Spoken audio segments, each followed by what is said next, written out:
তাযালামু, অতএব তোমরা একে অপরের উপর জুলুম করবা না। খালেক নিজের উপর জুলুম করা হারাম করে নিয়েছেন, মাখলুক একে অপরের উপর জুলুম করা হারাম করে দিয়েছেন। আবার বলছি, খালেক নিজের উপর জুলুম করা হারাম করে নিয়েছেন, মাখলুক একজন আরেকজনের উপর জুলুম করবে এটা খালেক হারাম করে দিয়েছেন। তাহলে মাখলুক একজন আরেকজনের উপর জুলুম করা হারাম করে দিয়েছেন। তাহলে বলেন সবচেয়ে ক্ষমতাধর কে? বলেন খালেক। খালেক বলেন সবচেয়ে ক্ষমতাধর কে? খালেক। মাখলুক কি সবচেয়ে ক্ষমতাধর? না। খালেক সবচেয়ে ক্ষমতাধর। এই খালেক বলেন মাখলুক তোমাকে কিছুদিনের ক্ষমতা দিলে, সামান্য একটা এলাকার ক্ষমতা দিলে, তোমার ভাব সবে কেউ টিকতেই পারে না। আজকে পর্যন্ত ঠিক ছিল, আসসালামু আলাইকুম, ভালো আছেন ভাই? হ্যাঁ ঠিক আছে। কালকে এই লোক কি আপনি এমন করেন না, তোমার পাওয়ারে আছি। মনে রাখবেন, প্রত্যেক জালেম যদি জালেম হওয়ার নিয়ত করেন, আগের জালেম থেকে শিক্ষা নেবেন, পরের ধরাটা আল্লাহ আরো কঠিন হবে। আল্লাহর রাস্তায় যা পায়ে ধরি, জিন্দেগিতে কখনো মাজলুম হয়েন, জালেম হয়েন না। জিন্দেগিতে ঠকে যায়, কাউকে ঠকায় না, জালেম হয়েন না। বললাম জুলুম শব্দটা খুব ছোট্ট, এটা ভয়াবহ বিপজ্জনক একটা শব্দ।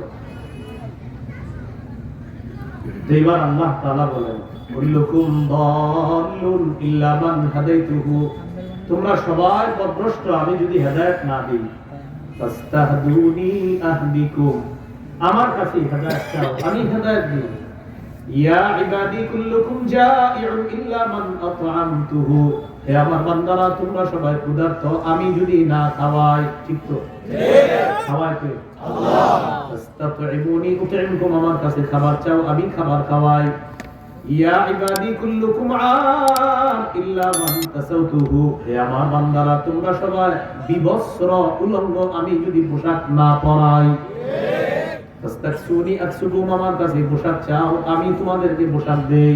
তাহলে খাওয়ায় কে? আল্লাহ। হেদায়েত দেয় কে? আল্লাহ। পোশাক পরায় কে? আল্লাহ। ইয়া ইবাদি কুল্লুকুম তুখতিউনা বিল-লাইলি ওয়ান-নাহার ওয়া আনা আগফিরুদ যুনুবা জামিআ ফাস্তাগফিরুনি আগফির লাকুম, ও বান্দারা তোমরা দিনেও গুনাহ করো, রাতেও গুনাহ করো, আমি আল্লাহ সব গুনাহ maaf করে দেই। ক্ষমা চাও, আমি ক্ষমা করে দিব। ইয়া ইবাদি লাউ আন্না আউওয়ালাকুম ওয়া আখিরাকুম ওয়া ইনসাকুম ওয়া জিন্নাকুম কানু আলা আতকা কলবি রাজুলিন ওয়াহিদিন মিনকুম মা যাদা ফি মুলকি শাইআ, হে বান্দারা শুরু থেকে শেষ পর্যন্ত যত জিন ইনসান সবাই যদি ভালো মানুষ হয়ে যায়, সবাই ভালো হয়ে গেছে, দুনিয়া সব ভালো আর খারাপ নাই, জিন ইনসান সবাই, তাহলে বলেন দুনিয়াতে আর কোনো কি নাই? নাফরমানি নাই। আল্লাহ বলেন এই যে ভালো হয়ে গেছে সবাই, আমার রাজত্ব একটু বাড়ে নাই, ভালো হইছে তোমাদের লাভ। ইয়া ইবাদি লাউ আন্না আউওয়ালাকুম ওয়া আখিরাকুম ওয়া ইনসাকুম ওয়া জিন্নাকুম কানু আলা আফজারি কলবি রাজুলিন ওয়াহিদিন মিনকুম মা নাকাসা মিন মুলকি শাইআ, আদম থেকে কিয়ামত পর্যন্ত জিন ইনসান সবাই যদি খারাপ হয়ে যায়, নমরুদ ফেরাউন হয়ে যায়, মানে পৃথিবীর সবাই নমরুদ ফেরাউন হয়ে গেছে, সবাই খারাপ, আল্লাহ তাআলা বলেন মা নাকাসা মিন মুলকি শাইআ, আমার রাজত্বে একটুও কমবে না। ভালো হইলে রাজত্বে বাড়বে না, তোমরা খারাপ হলে রাজত্বে কমবে না, ভালো হলে তোমাদের লাভ, খারাপ হলে তোমাদের লস।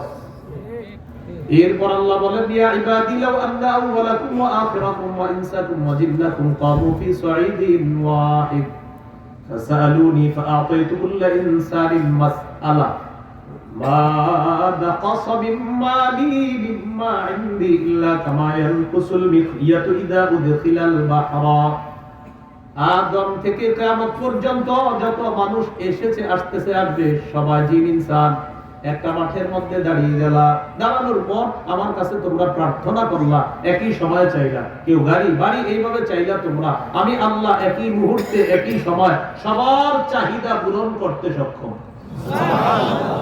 এখন আল্লাহ বলেন মনে করো পূরণ করে দিলাম, মাথায় আনেন যে আদম থেকে কিয়ামত পর্যন্ত সবাই জিন ইনসান এক মাঠে দাঁড়াইছে, দাঁড়ায় প্রত্যেকে বলতেছে আল্লাহ আমারে গাড়ি দেন, পাশের জন আরেকটা বলে, পাশের জন আরেকটা, এইভাবে সবাই একই সাথে বলছে। আল্লাহ বলেন মনে করো একই সাথে দিয়ে দিলাম, দেওয়ার পর তোমাদের এরকম চিন্তা আসতে পারে যে আল্লাহ না জানি কতটুকু দিল। আল্লাহ বলেন মা নাকাসা মিম্মা ইনদি ইল্লা কামা ইয়ানকুসুল মিখইয়াতু ইযা উদখিলাল বাহরা, সারা পৃথিবীর সব চাহিদা একসাথে আমি আল্লাহ দেওয়ার পর একটা সুই সমুদ্রে প্রবেশ করানোর পর বের করবা, সুইয়ের মাথায় যতটুকু পানির ছিটা দেখা যায়, সারা দুনিয়াতে একই সময়ে আমি আল্লাহ এতটুকু দিলাম, গোটা মহাসমুদ্র এখনো রেখে দিলাম।